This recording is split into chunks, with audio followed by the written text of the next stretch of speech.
Subscribe the channel and press the bell icon for latest updates. Calcutta university philosophy অনার্সে যারা semester ওয়ানে পড়ছো তাদের সিসি ওয়ানের আজকে সাজেশন দেব। এটা তোমাদের 2021-এর সাজেশন, কিন্তু তোমাদের পরীক্ষা হবে 2022-এ। একটা ভুল তোমাদের সবসময় হচ্ছে, তোমরা ভাবছো যে ম্যাডাম 2021 কেন লিখছেন, এটা তো 2022 হবে। একটা জিনিস ক্লিয়ার করে দিই, তোমাদের লাস্ট পরীক্ষা সিসি ওয়ানের হয়েছিল 2020-তে, সেই হিসাবে তোমাদের এটা 2021 কাউন্ট হবে, কিন্তু যেহেতু 2022-এ হবে তাই জন্য আমি 2021-22 লিখে দিয়েছি। এখানে দেখো, তোমাদের আমি যে কোশ্চেনগুলো দিয়েছি, তোমাদের জানোই সিসি ওয়ানে তোমাদের ভারতীয় দর্শন আছে। যে কোশ্চেনগুলো দিয়েছি এগুলো সমস্ত 15 নম্বরের কোশ্চেন। এগুলো তোমরা ভালো করে পড়বে।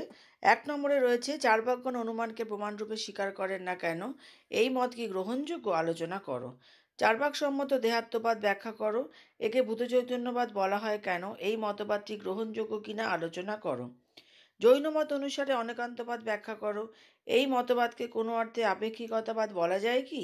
বৌদ্ধ দর্শনের সৎপথটির অর্থ কী, এই প্রসঙ্গে ক্ষণিকত্ববাদ আলোচনা করো। এখানে শুধুমাত্র ক্ষণিকবাদ হিসেবেও আসতে পারে, ফার্স্ট পার্টটা নাও দিতে পারে। স্বার্থানুমিতি ও পরার্থানুমিতির মধ্যে পার্থক্য কোথায়, পরার্থানুমিতির প্রতিটি অবয়বের স্বরূপ ও প্রয়োজনীয়তা ব্যাখ্যা করো।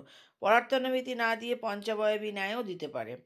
বৈশেষিক সম্মত অভাবের লক্ষণ কি, অভাব কয় প্রকার ও কী কী। এখানে যে কোশ্চেনগুলো তোমাদেরকে দিলাম এগুলো 15 নম্বরের কোশ্চেন ঠিকই, তবে এগুলোর প্রত্যেকটা পার্ট হিসেবে আবার 5 নম্বরেও আসতে পারে। যেমন ধরো 2 নম্বরে রয়েছে চার্বাকসম্মত দেহাত্মবাদ ব্যাখ্যা করো, শুধু এই পার্টটুকু তোমাদেরকে 5 নম্বরে দিয়ে দিতে পারে। এরকম প্রত্যেকটা কোশ্চেনই যখন করবে খুব ভালো করে পার্ট পার্ট হিসেবে করে পড়বে, তাহলে 5-এই আসুক বা 15তেই আসুক, তাহলে তোমাদের কোনো অসুবিধা হবে না। এখন তোমাদের দেখো 5 নম্বরের ওপরে কিছু কোশ্চেন দিয়ে দিচ্ছি। ন্যায়মত অনুসরণ করে প্রত্যক্ষের সংজ্ঞা নিরূপণ করো।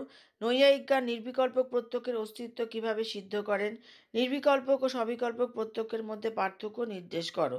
এখানে যেরকম আলাদাভাবে দিয়েছি আবার একসাথে জুড়ে 15তেও আসতে পারে। নাম্বার 4 হচ্ছে উদাহরণ সহযোগে বিভিন্ন প্রকার অলৌকিক প্রত্যক্ষগুলির আলোচনা করো। নেক্সট হচ্ছে বৈশেষিক মতে সামান্যের স্বরূপ কি, সামান্য কয় প্রকার। বৈশেষিক সম্মত বিশেষ পদার্থ স্বীকারের যুক্তি কী।